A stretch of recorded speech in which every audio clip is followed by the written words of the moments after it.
to another edition of the College Sports Forum here on YouTube. It's a beautiful Tuesday afternoon here in Knoxville, Tennessee. Definitely feeling the hangover from the first weekend of the NCAA tournament for sure. Got 2 days of 16 games and then 2 days of 8 games, so definitely feeling the effects from that. Going through one of the worst Mondays of the year, given that we were overloaded with so much basketball. And now it's gone, at least until Thursday. So we got a lot to get into today in reaction to the first weekend of the NCAA tournament. We got a lot of games, a lot of storylines to talk about. So brief overview real quick. We're going to talk about first round, of course. We're not really going to get into the Sweet 16 matchups as much because I'm going to have a separate video all about our Sweet 16 matchups. But today we are only going to talk about the first and second round. So yeah, absolutely. Let's definitely get into this. Our first game here. I had a video on this game specifically. My pick ended up being right. So if you guys watch that, you know what's coming up. North Carolina and VCU is what we're getting into as our first game. Definitely the first, not the first real upset we saw, but Wisconsin and High Point was the first real upset of the tournament. This came later into the night. This game was a little bit later. But yeah, just really fun game to watch. We'll get into some specifics here. Terrence Hill Jr. That's gonna be our big name that we're talking about here. Terrence Hill Jr. coming off the bench with 34 points. It was the most notable thing that happened in this game. Absolutely historical performance by him. Expected a lot out of him coming into this game, and he definitely delivered. In this one, 34 points. That's just absolutely, he's going to be a legacy guy at VCU for a while.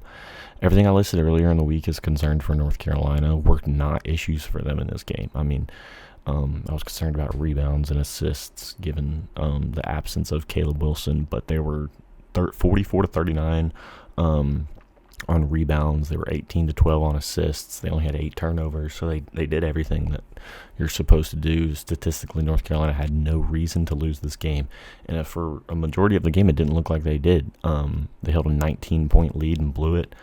That's really all you can say about it. North Carolina blew this game away. I mean, they blew the largest lead ever in the first round of the NCAA tournament, so they're going to go down on the wrong side of history for that.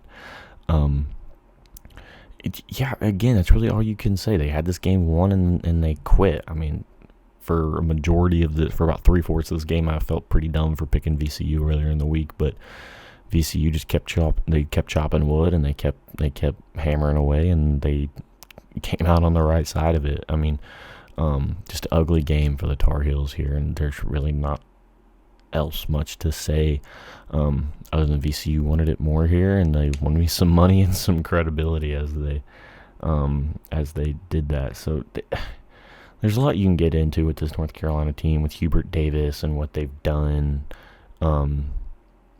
missing tournaments, losing in the first weekend of the NCAA tournament, with a lot of the talent that they've had, with the little that Hubert's done with it. I think a lot of people are talking about Mark Pope on the hot seat. I think Hubert Davis needs to be talked about on the hot seat. I know a lot of North Carolina fans not happy with old Hubert right now, and I'm with him. I wouldn't be either. As a historical program like North Carolina, got to stop losing the first weekend of the NCAA tournament.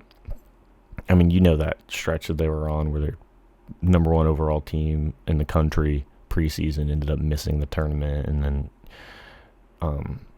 they kind of, I don't know, I'm not 100% sure if they started the whole declining the NIT bid. I think they were one of the first teams to really deny a bid to the NIT, and kind of started that trend. But our friends over down in Auburn hopefully have kind of began to shift agenda with the NIT there by accepting that bid to be the number one overall seed. So hopefully that continues and we continue to get some good NIT basketball and these teams stop denying invitations to the NIT. But overall, VCU 82, North Carolina 78, really, really fun game, overtime thriller.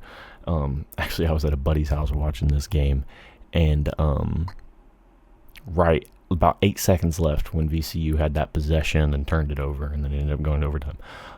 My buddy's power cut out, so we had to watch the rest of the game on a little small phone on the coffee table. But you know what, we got it done and we made stuff happen. So yeah, that's kind of it for North Carolina VCU overall. Just a really entertaining game. A lot of people cut it off and cut it back on, but I stayed through the whole thing. I kind of hate watched in a way because I'm not a big North Carolina guy, but glad they lost. They kept my bracket intact. So yeah, let's get into our second game.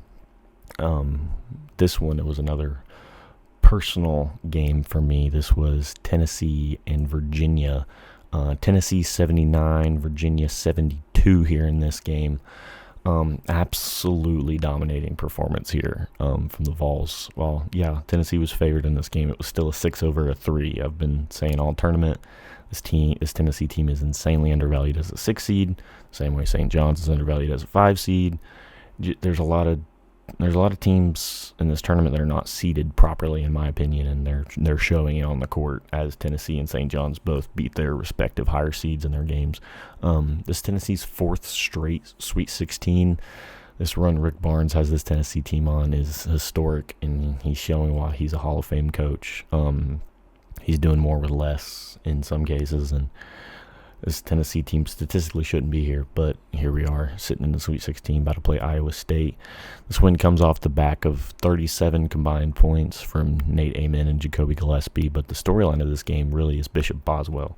13 sneaky points. He's not a point scorer. He's not a volume scorer in any way, shape, or form. He's a single-digit point score on average for the whole season, but 13 sneaky points here from Bishop Boswell, especially in the first half. He torched UVA in the first half of this game, probably his best game in a Tennessee uniform. Another notable performance here is Jalen Carey. Jalen Carey also really impressive, 10 points. He's, again, not a double-digit scorer. We're not typically used to seeing him in the double digits.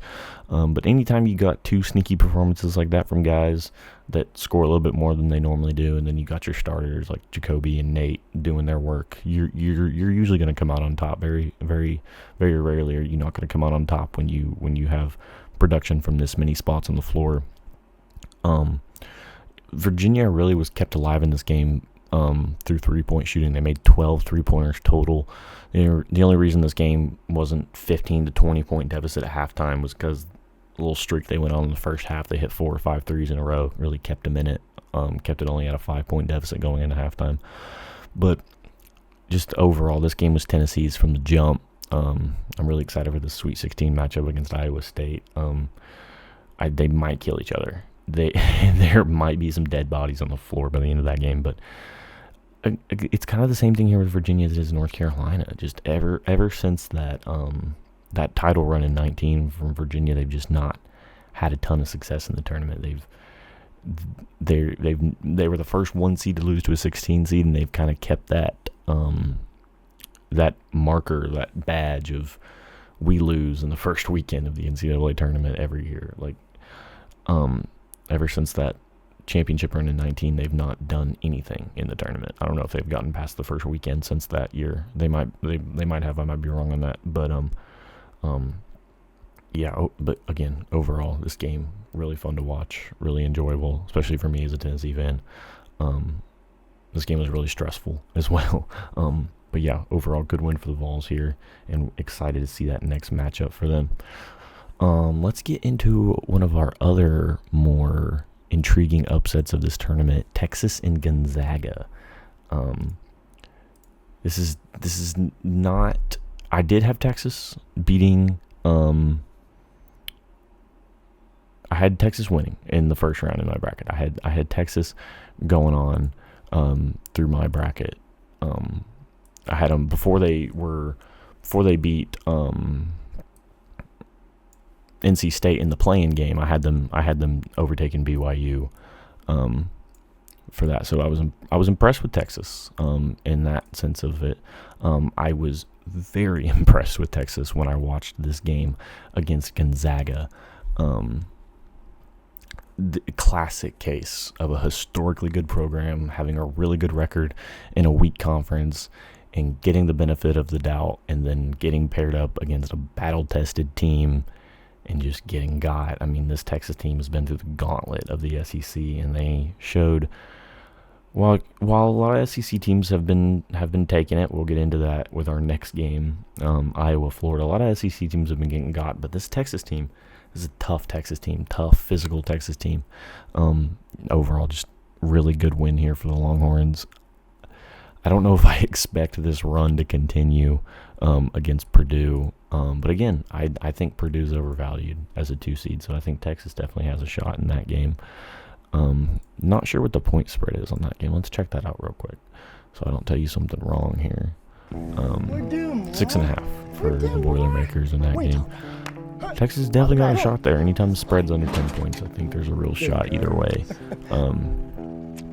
Texas on the money line is going to be plus 260 with a 148.5 total. So I think, we'll get more into that game later this week, and we'll break that one down. But I think Texas definitely has a chance to go even further in this tournament than they already have. Gonzaga is a team I was scared of to start this tournament. I'm on record saying I'd rather play Gonzaga than Purdue right now. So we'll see how it shakes out. We'll see how it goes. But I'm really impressed with this win for Texas. I think if they lost in the Sweet 16, it'd be an extremely successful season for them. Maybe not by Texas basketball standards, but by expectations set on them for this season. Just really, really impressive win there. So let's get into our next game, which is going to be Iowa and Florida. Another just absolute crumbling here from one of your higher seeds. Iowa had no business being in this game. If you guys didn't get a chance to watch it, Iowa had the ball down 2. They hit a 3 with about 4 seconds left on the clock.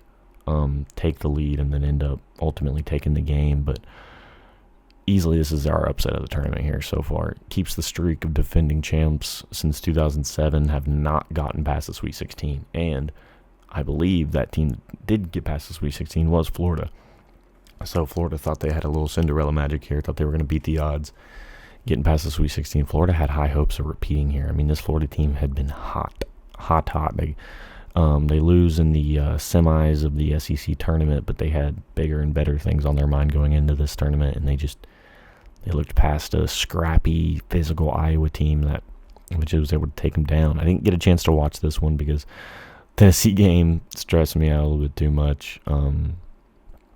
This game was about halftime, maybe about 10 minutes left in the second half by the time this Tennessee game ended. So driving home, by the time I got into my house is right at the very last second. So I did get to see that game winner, that game-winning 3. That's about all I got to see of this game. But Florida's weaknesses all year caught up with them, and that was defense for them.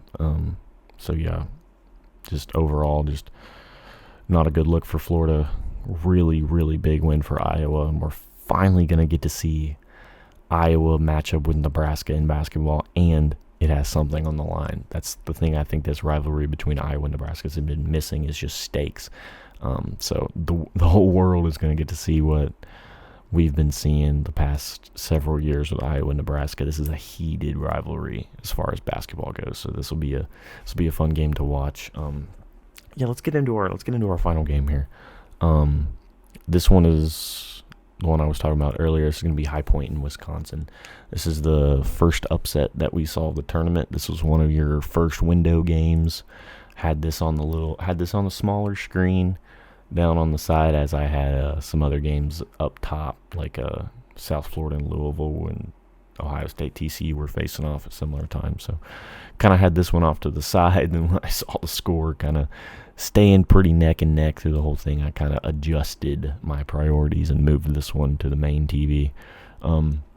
But I'm not going to sit here and say I expected this. I've picked High Point in years past to pick off some teams, and I've gotten burned. So I picked Wisconsin here. I didn't really think twice about it. I mean, but when you got when High Point comes in there, it hits 15 threes, almost 40% from three. And again, this was a very good Wisconsin team. I mean, this Wisconsin team had wins over Michigan on the road. They went into Michigan and beat them. They beat Michigan State. They beat Purdue. They beat Illinois twice. This was a really good, battle-tested Wisconsin team with a lot of high-quality Quad 1A Quad 1A wins, and they just played the wrong team on the wrong day. I mean, there's not really much else to say about it. This High Point team was feisty. They came in with a chip on their shoulder. They hit a lot of threes, which is what they do. They play fast.